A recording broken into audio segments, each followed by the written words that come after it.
गुरुवार को रात में हल्द्वानी के काठगोदाम इलाके में रहस्यमय बारिश देखने को मिली। पहाड़ में अचानक से बारिश हो गई और यहां पर कलसिया नाला अचानक से उफान पर आ गया। नाले में इतना पानी आ गया कि आसपास रहने वाले घरों में हाहाकार मच गया। तकरीबन 15 मिनट तक नाला इतने उफान पर रहा कि लोग अपने घर छोड़कर भाग उठे।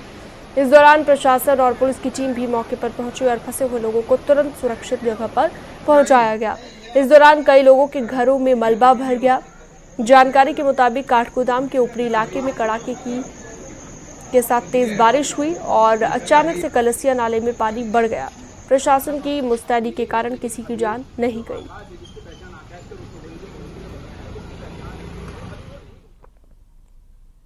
8-9 बजे तक तो बहुत ही उमस हो रही थी। उस टाइम आंधी तूफान आया तो हम दरवाजा खोल के आराम से चारपाई डाल के सो ही रहते। थोड़ी देर बाद देख रहे हैं जब नींद आई है तो फिर लोगों की चीखने की आवाज आने लग गई। वहां से भागा दौड़ी मच गई। मैंने तो अपनी लाइफ में कभी आज तक इतना पानी नहीं देखा। पिछले साल भी नहीं था मैं यहाँ। हमारी कॉलोनी में सड़क पे इतना पानी था कि लोग बह जा रहे थे वहाँ। अगर कोई बाइक वाइक के लोग ही खड़ी होती तो लोग ने दिन में ही खत्म करी थी। बाइक ऐसे निकल गई, बंदे ऐसे आ रहे थे जैसे आलू की तरह पानी में। और इस पर ज्यादा जानकारी के लिए शैलेंद्र नेगी हल्द्वानी से लाइव जुड़ गए हैं हमारे साथ। शैलेंद्र, कलसिया नाला अचानक से उफान पर आने की वजह से लोगों के घरों तक में पानी घुस गया। अभी क्या स्थिति है, लेटेस्ट अपडेट दीजिए। प्रशासन क्या कर रहा है? देखिए, कलसिया नाला देर रात तकरीबन 11 से 12 बजे के बीच में अचानक से उफान पर आ गया और जो काठगोदाम का ऊपरी इलाका है और जो हल्द्वानी से सटा हुआ भी है और ये पहाड़ का इलाका है, चाहे काठगोदाम और दमुआ ढुआ, इस जगह पर कहीं बादल फटने की घटना बताई जा रही है और अचानक से इतना ज्यादा पानी, एक बिजली कड़कने की आवाज आई और फिर तेज तूफान के साथ इतना ज्यादा पानी इस कलसिया नाले में और रक्कसिया नाले में, इसके अलावा देवखड़ी नाले में, ये 3 प्रमुख नाले हैं हल्द्वानी के। इनमें इतना गाद के साथ, मिट्टी के साथ इतना ज्यादा पानी भर गया कि लोगों को कुछ समझ नहीं आया। और जो कलसिया नाला था उसके आसपास रहने वाले लोगों के घरों में तो ये बकायदा भर गया। 15 मिनट की ऐसी दहशत थी लोगों के दिलों में। जब हम लोग वहां पर रिपोर्ट करने के लिए गए तो पुलिस उनको सुरक्षित निकाल रही थी वहां से, जहां पर ये लोग फंसे हुए थे, जिन घरों में मलबा भर गया था वहां से लोगों को निकाला जा रहा था। लेकिन जो देवखड़ी नाला है, जो जिसको क्रॉस करते हुए एक बाइक सवार जा रहा था, वो बरेली का रहने वाला था और पेट्रोल पंप का कर्मचारी था, वो उसकी चपेट में आ गया और उसकी मौत हो गई।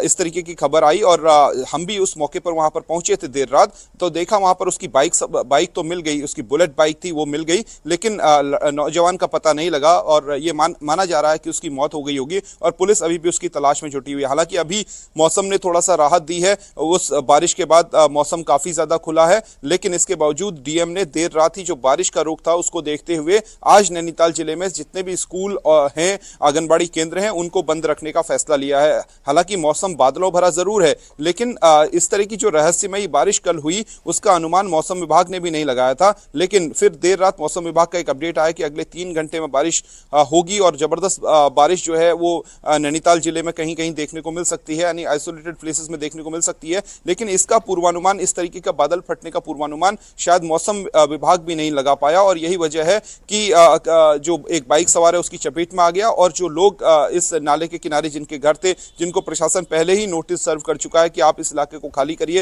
हालांकि वो लोग इसके बावजूद इन घरों में रुके हुए हैं और वो क्योंकि सालों से इन घरों पे रह रहे हैं। लेकिन ये नाले के बेहद करीब बने हुए घर हैं कलसिया नाले में। तो देर रात पुलिस और प्रशासन की टीम मौके पर पहुंची, लोगों को हटाया गया और वहां से जो है उनको स्कूल में शिफ्ट किया गया है, जो लोग सुरक्षित जगह पर शिफ्ट किया गया है। और पुलिस प्रशासन का यही कहना है, जो सरकारी अमला है उसका यही कहना है कि लोग तो प्रशासन की तरफ से पूरी कोशिशें की जा रही है, जैसा कि हमारे सहयोगी ने जानकारी दी। बहुत शुक्रिया आपका शैलेंद्र। आगे बढ़ते हैं। हल्द्वानी में गुरुवार रात को बारिश का जबरदस्त कहर देखने को मिला है, जहां पर हल्द्वानी से सटे काठगोदाम और दमुआ ढूंगा के पास ऊपरी इलाके में ऐसी बारिश हुई जिसकी वजह से बरसाती नाला अचानक से उफान पर आ गया और इस दौरान देवखड़ी नाला भी उफान पर आ गया, जिसकी चपेट में आने से बाइक सवार हो गई। पुलिस देर रात तक बाइक सवार की तलाश करती रही। हालांकि उसकी बाइक तो पुलिस ने बरामद कर ली, लेकिन युवक का कोई पता नहीं चल पाया।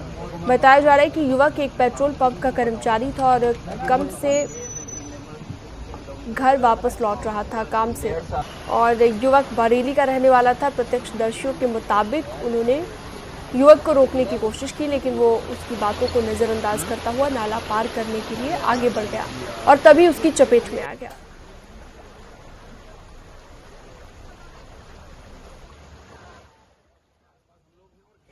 सर अचानक बारिश आई और धीरे धीरे पानी बढ़ने लगा। हम लोग, मेरा पड़ोस में मकान है जहाँ से नाला है, हम लोग नीचे उतर के आए। मेरा बेटा था, मेरे किराएदार थे। हम लोगों ने वहाँ पे रास्ते में रोकना शुरू करा कि पानी मत जाओ, लेकिन पानी बढ़ता गया। ये बंदा जब आ रहा था, हमने से रोकने की बहुत कोशिश की, मज्जा कमर तक पानी था। हमने से कहा मज्जा, लेकिन इस बंदे ने नहीं माना, इसी से आगे गया और बीच जाकर के किसी गाड़ी पलटी और ये नीचे को बहता हुआ आ गया। इसका कोई पता नहीं लगा, लेकिन मोटरसाइकिल बरामद हुई है यहाँ पर पुलिया के पास और वो अभी व्यक्ति नहीं मिल पाया। ये पता लगा है कि उसका नाम आकाश है, पेट्रोल पंप में काम करता है। बीते 72 घंटों से बद्रीनाथ नेशनल हाईवे अभी भी बंद है। जोगीधारा के पास गुरुवार को पहाड़ी से बोल्डर गिरे, जिनकी चपेट में आने से बाल एसडीआरएफ की टीम बची है, जो कि सड़क को खोलने का अभी काम कर रही है। बड़े बड़े पत्थरों को ब्लास्ट कर सड़क से हटाया गया है। वहीं आप कल की तस्वीरें भी देख सकते हैं। अचानक से पहाड़ी से बोल्डर गिरने लगे थे और सड़क खोलने का काम कर रही एसडीआरएफ की टीम जान बचाकर भागती हुई नजर आई। वहीं बीआरओ की टीम भी और बीआरओ की मशीन भी बोल्डर की चपेट में आई। बताया जा रहा है कि आज हाईवे खुल सकता है। हालांकि रोड बंद होने की वजह से लोगों को दिक्कत हो रही है। लोगों की भीड़ को पहाड़ के रास्तों से सफर करना पड़ रहा है।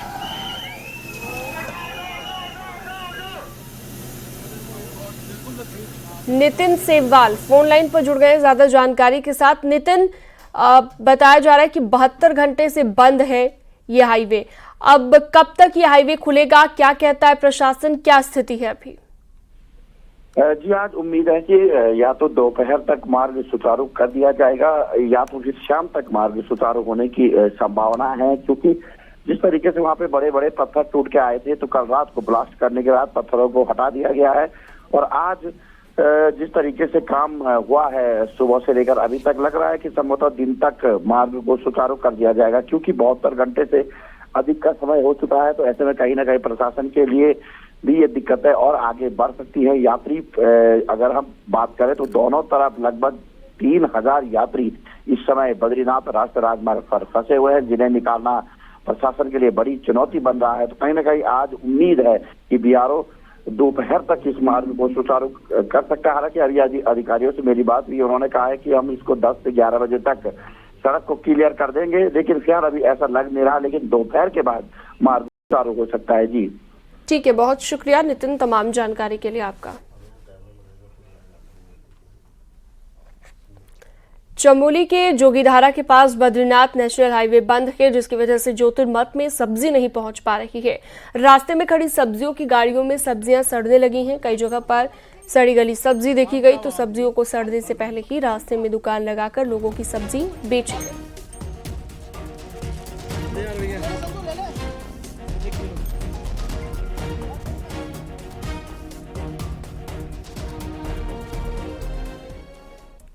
बरसात में नालियों का पानी सड़कों पर बह रहा है, लेकिन स्मार्ट सिटी के अफसर उस विधायक की भी बात सुनने को तैयार नहीं है, जिनके इलाके के 10 वार्ड में स्मार्ट सिटी का काम हुआ।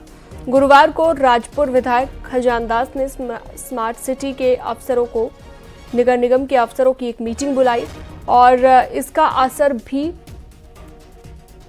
कुछ अफसरों पर नजर नहीं आया। विधायक को अफसरों के आगे अनुरोध करना पड़ रहा है, लेकिन अफसर अनुरोध भी नहीं मान रहे। खजान दास ने कहा कि कहने के बावजूद स्मार्ट सिटी के ऑफिसर काम नहीं कर रहे हैं, इसलिए अब आगे मीटिंग मुख्यमंत्री लेंगे और अब स्मार्ट सिटी के हर काम से जुड़ी शिकायत और फैक्ट मुख्यमंत्री के सामने रखे जाएंगे। देने के लिए कोई तैयार नहीं है, बार बार अनुरोध कर रहा हूं। अब मैंने एक ही फैसला आज बैठक में लिया है कि माननीय मुख्यमंत्री जी की अध्यक्षता में अब बैठक होगी और सारे तथ्य माननीय मुख्यमंत्री जी के संज्ञान में लाए जाएंगे। हरिद्वार में 22 जुलाई से शुरू होने जा रहे कांवड़ मेले की तैयारियों में सरकार और प्रशासन जुटा हुआ है। मेले को लेकर बैठकों के कई दौर हो चुके हैं। आज मुख्यमंत्री पुष्कर सिंह धामी खुद पहुंचे और साथ ही मेला नियंत्रण भवन में जाकर उन्होंने हरिद्वार में जिला प्रशासन के अधिकारियों के साथ मीटिंग करने का कार्यक्रम रखा है और कांवड़ मेले के लिए की गई तैयारी की भी वो समीक्षा करेंगे। सुबह 11:30 बजे मुख्यमंत्री हरिद्वार पहुंचेंगे और उसके बाद CCR टावर में मीटिंग शुरू होगी। मीटिंग के बाद मुख्यमंत्री मेले की तैयारियों का स्थलीय निरीक्षण भी कर सकते हैं। भी यहां पर चर्चा की जाएगी, बातचीत की जाएगी और मेले की तैयारियों का जायजा मुख्यमंत्री पुष्कर धामी लेंगे। पुलकित शुक्ला हमारे साथ जुड़ चुके हैं हरिद्वार से ज्यादा जानकारी के साथ। पुलकित, क्या क्या कार्यक्रम आज पूरे दिन का रहने वाला है सीएम पुष्कर सिंह धामी का, और कितने बजे वो हरिद्वार पहुंचेंगे इस मीटिंग के लिए? देखिए 22 जुलाई से कांवड़ मेला शुरू होने जा रहा है, जिसमें करोड़ों शिव भक्त कांवड़िए हरिद्वार पहुंचते हैं और यहां से गंगा जल लेकर अपने अपने गंतव्यों को लौटते हैं। कांवड़ मेले के लिए सरकार और प्रशासन को, अधिकारियों को कई स्तरों पर कई तैयारियां करनी होती है, इसलिए जो तैयारियों का जो दौर है वो लगभग 1 महीना पहले से शुरू हो जाता है। प्रशासन की ओर से, अधिकारियों की ओर से कई स्तरों की मीटिंग की जा चुकी है, स्थानीय व्यापारियों, लोगों के साथ मीटिंग की जा चुकी है, सभी विभागों की मीटिंग की जा चुकी है। देहरादून में हाई लेवल भी मीटिंग इसके लेकर हो चुकी है। आज मुख्यमंत्री पुष्कर सिंह धामी खुद हरिद्वार पहुंच रहे हैं और जो कांवड़ मेले की जो तैयारियां हैं, जिसको जो प्रशासन की ओर से, अधिकारियों की ओर से, अलग अलग विभागों की ओर से श्रद्धालुओं के लिए जो व्यवस्थाएं की जानी है, जो तैयारियां की जानी है, उसको लेकर आज यहाँ पर एक समीक्षा मीटिंग होगी। मेला नियंत्रण भवन यानी कि सीसीआर टावर में ये मीटिंग होगी। सुबह 11:30 बजे मुख्यमंत्री हरिद्वार पहुंचेंगे, गुरुकुल कांगड़ी हेलीपैड पर उतरेंगे और उसके बाद मीटिंग शुरू होगी। मीटिंग में शासन के भी सभी जो सीनियर अधिकारी है वो मौजूद रहेंगे, जिला प्रशासन के अधिकारी मौजूद रहेंगे और जो विभाग है, अन्य विभाग है सारे, उन विभागों के भी अधिकारी मौजूद रहेंगे। और मुख्यमंत्री ये देखेंगे कि जो मेला शुरू होने वाला है उसमें अब काफी कम समय अब बचा हुआ है, क्योंकि 22 जुलाई से मेला शुरू होना है, तो उनके लिए क्या क्या तैयारियां कांवड़ियों के लिए, श्रद्धालुओं की ओर से की गई है, क्या क्या व्यवस्थाएं उनको दी जानी है। और जहां पर भी मुख्यमंत्री को कमी लगेगी वहां पर मुख्यमंत्री जरूर जो अधिकारी हैं उनको निर्देश देंगे। इसके बाद मुख्यमंत्री, हालांकि जो तय शेड्यूल है उसमें इस तरह से नहीं बताया गया है, लेकिन मुख्यमंत्री जो कांवड़ मेले का स्थलीय निरीक्षण भी कर सकते हैं। मुख्यमंत्री कांवड़ पट्टी पर जा सकते हैं, मुख्यमंत्री रोडीबेल मेला मैदान, जहां पर जो कांवड़ मेले का जो पूरा बाजार है, बाजार लगता है, उस बाजार में जाकर जो है स्थलीय निरीक्षण भी मुख्यमंत्री कर सकते हैं। तो आज जो पूरा कांवड़ मेले की जो तैयारियां है उसको फाइनल टच देने की यहाँ पर जो है कोशिश जो है सरकार की ओर से की जा रही है। 22 जुलाई से ये मेला शुरू होना है, जिसमें करोड़ों की संख्या में शिव भक्त कांवड़िए हरिद्वार पहुंचेंगे। ऐसा अनुमान जताया जा रहा है कि पिछली बार भी जो 3 से 3.5 करोड़ जो कांवड़ यात्री जो हरिद्वार पहुंचे थे, इस बार ये जो आंकड़ा है ये और भी बढ़ सकता है। तो इसलिए जो तैयारियां हैं उनको भी व्यापक रूप दिया जा रहा है।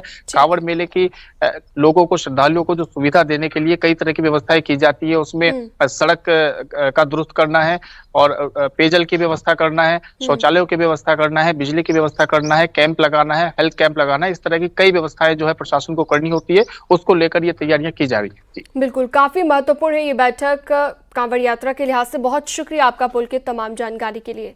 आगे बढ़ते हैं, दिल्ली में केदारनाथ मंदिर के शिलान्यास पर सियासत शुरू हो गई है। गुरुवार को कांग्रेस नेता गणेश गोदियाल ने इसके विरोध में 1 घंटे का मौन व्रत किया। पौड़ी जिले के पैठानी में गणेश गोदियाल ने शिव मंदिर में मौन व्रत किया और उन्होंने कहा कि केदारनाथ धाम के नाम पर दिल्ली में मंदिर बनाना ठीक नहीं है, क्योंकि 4 धाम में से एक केदारनाथ से करोड़ों हिंदुओं की आस्था जुड़ी है, तो केदारनाथ की यात्रा से लोगों का कारोबार भी जुड़ा हुआ है, इसलिए ज्योतिर्लिंग केदारनाथ के नाम से दिल्ली में मंदिर बनाना सही नहीं है।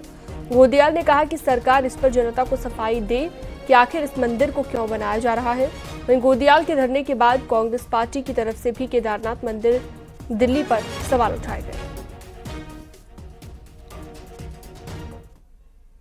केदारनाथ मंदिर को ही केदारनाथ से शिला ले जाकर दिल्ली में स्थापित करना, ये कहीं से भी न्यायोचित नहीं ठहराया जा सकता। और अगर सरकार अभी भी इस पर स्पष्टीकरण दे कि सरकार की इसमें मंशा क्या है, क्या इन नेताओं के निजी हित उन मंदिरों में सुरक्षित हैं जहां ये स्थापित करना चाहते हैं, इसमें क्या मंशा है सरकार की, ये किस रूप में उत्तराखंड को लाभान्वित करेगा उनका ये कदम, इसको स्पष्ट किया जाना चाहिए। वहीं दिल्ली में केदारनाथ मंदिर पर कांग्रेस ने सवाल उठाए। गणेश गोदियाल के धरने के बाद बीजेपी की तरफ से भी अब जवाब आया है। राज्यसभा सांसद और बीजेपी के प्रदेश अध्यक्ष महेंद्र भट्ट ने इस पर बयान दिया है। महेंद्र भट्ट का कहना है कि धाम और मंदिर के अंतर को समझना चाहिए। एक नाम से कई मंदिर होते हैं, लेकिन धाम का पुण्य धाम में ही मिलता है, इसलिए केदारनाथ धाम यही है, जबकि दिल्ली में केदारनाथ मंदिर बन रहा है।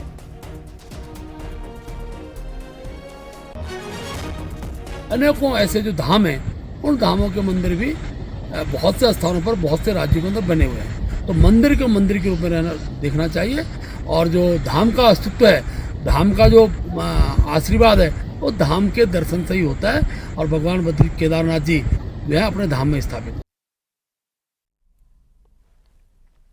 बीजेपी के प्रदेश अध्यक्ष महेंद्र भट्ट के बयान के बाद पूर्व मुख्यमंत्री हरीश रावत का बयान आया। हरीश रावत ने कहा कि बीजेपी वाले धाम बनाने के काम में माहिर हैं।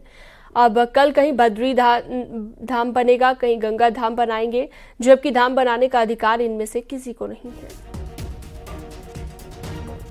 पता नहीं कहाँ कहाँ किस किस चीज को जो है, कहीं बद्री धाम बनाएंगे, कल कहीं गंगा धाम बनाएंगे। तो ये तो धाम ही धाम बनाने में लगे हुए हैं। इनका हर कोई आदमी जाता है, कोई मंत्री जाता है तो वो धाम का नामकरण कर देता है। धाम बनाने का अधिकार इनमें से किसी को नहीं है। इस बीच दिल्ली में केदारनाथ मंदिर बनाने वाले ट्रस्ट की तरफ से आई सफाई और श्री केदारनाथ धाम दिल्ली ट्रस्ट का कहना है कि दिल्ली में जो केदारनाथ मंदिर बनाया जा रहा है उसका उत्तराखंड के केदारनाथ धाम जो 12 ज्योतिर्लिंगों में से एक है उससे कोई संबंध नहीं है। सफाई में कहा गया कि दिल्ली में खाटू श्याम, माता वैष्णो देवी और बद्रीनाथ जैसे कई मंदिर बनाए गए हैं, उसी तरीके से ट्रस्ट केदारनाथ मंदिर दिल्ली में बना रहा है।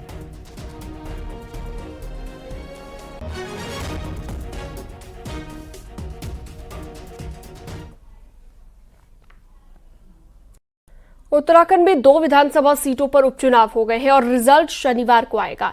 इन चुनाव में बीजेपी के पास खोने के लिए कुछ नहीं है, लेकिन रिजल्ट अनुकूल रहे तो पार्टी के लिए प्लस ही होगा। और कांग्रेस की बात करें तो उसे 1 सीट पर उम्मीद है। कैसे, आपको दिखाते हैं रिपोर्ट में।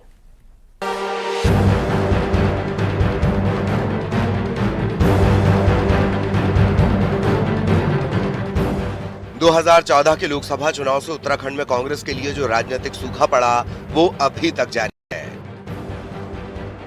2014 और उसके बाद हुए हर लोकसभा चुनाव, विधानसभा चुनाव और उपचुनाव में कांग्रेस को एक के बाद एक हार मिली है। हाल ही में जो 5 लोकसभा सीट के परिणाम आए उसके आधार पर न्यूज 18 ने सभी 70 विधानसभा सीटों का विश्लेषण किया। चुनावी डाटा दिलचस्प तस्वीर पेश कर रहा है। 70 में से 60 विधानसभा सीटों पर बीजेपी आगे रही। पहाड़ में कांग्रेस पूरी तरह साफ हो गई। टिहरी लोकसभा में निर्दलीय कैंडिडेट 3 सीटों पर आगे रहा।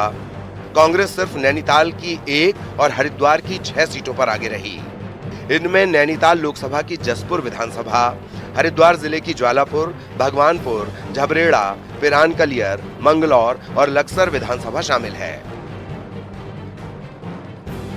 बुधवार को बद्रीनाथ और मंगलौर सीट पर विधानसभा उपचुनाव हुए हैं। लोकसभा चुनाव में बद्रीनाथ सीट पर बीजेपी आगे रही और मुस्लिम वोटर बाहुल्य मंगलौर में कांग्रेस। हालांकि पिछले विधानसभा चुनाव में ये दोनों सीट्स बीजेपी के पास नहीं थी। लोकसभा चुनाव का ट्रेंड साफ संकेत देता है कि उत्तराखंड में फिलहाल बीजेपी के सामने कोई बड़ी चुनौती नहीं है। आज अगर विधानसभा चुनाव हो जाए तो बीजेपी सत्ता में लौट सकती है। सीएम पुष्कर सिंह धामी कहते हैं कि वोटर्स बीजेपी को पीएम मोदी की साफ इमेज और राज्य सरकार के कामकाज पर आशीर्वाद दे रहे हैं। लगातार चुनाव में, चाहे वो विधानसभा का चुनाव हो या लोकसभा का चुनाव हो, सभी चुनावों में जनता का आशीर्वाद मिल रहा है। हम उनकी अपेक्षाओं को, आशाओं को, उत्तराखंड की चुनौतियों को सफल करने के लिए, उत्तराखंड को आदर्श राज्य बनाने के लिए हिंदुस्तान के श्रेष्ठ राज्यों में उत्तराखंड आए। हमारे प्रधानमंत्री जी का जो कथन है 21वीं सदी का तीसरा दशक उत्तराखंड का दशक होगा, उसको हम निश्चित रूप से धरातल पर उतारेंगे। लोकसभा चुनाव में कांग्रेस सिर्फ हल्द्वानी और श्रीनगर विधानसभा में बीजेपी से करीबी मुकाबला करते दिखी। अलबत्ता 2022 के विधानसभा चुनाव में पार्टी के 19 विधायक जीते थे, जिसमें से बद्रीनाथ विधायक पार्टी छोड़ गए। कांग्रेस के अध्यक्ष और सीएम रहे हरीश रावत मानते हैं कि कांग्रेस का वोटर्स के साथ कनेक्शन टूटा है। इसका खामियाजा पहाड़ से लेकर देहरादून, रामनगर तक उठाना पड़ रहा है। जहां जहां हमारे पर्वतीय मतदाता ज्यादा थे, वहां हम बड़े बहुमत के साथ हार गए। 1 साल का कैंपेन हमको चलाने की जरूरत है कि भाई हमसे क्या गलती हुई और हमें क्षमा करें और हम आपके हैं। उत्तराखंड में बीजेपी और कांग्रेस के बीच सीधा मुकाबला होता रहा है। पिछले कुछ सालों में कमजोर संगठन और बड़े नेताओं के बीच संघर्ष की वजह से कांग्रेस अपनी जमीन खोती दिखी। वहीं मजबूत संगठन और हिंदूवादी इमेज के चलते बीजेपी ने अपनी जड़ें गहरी कर ली हैं। न्यूज़ 18 के लिए देहरादून से अनुपम त्रिवेदी की रिपोर्ट।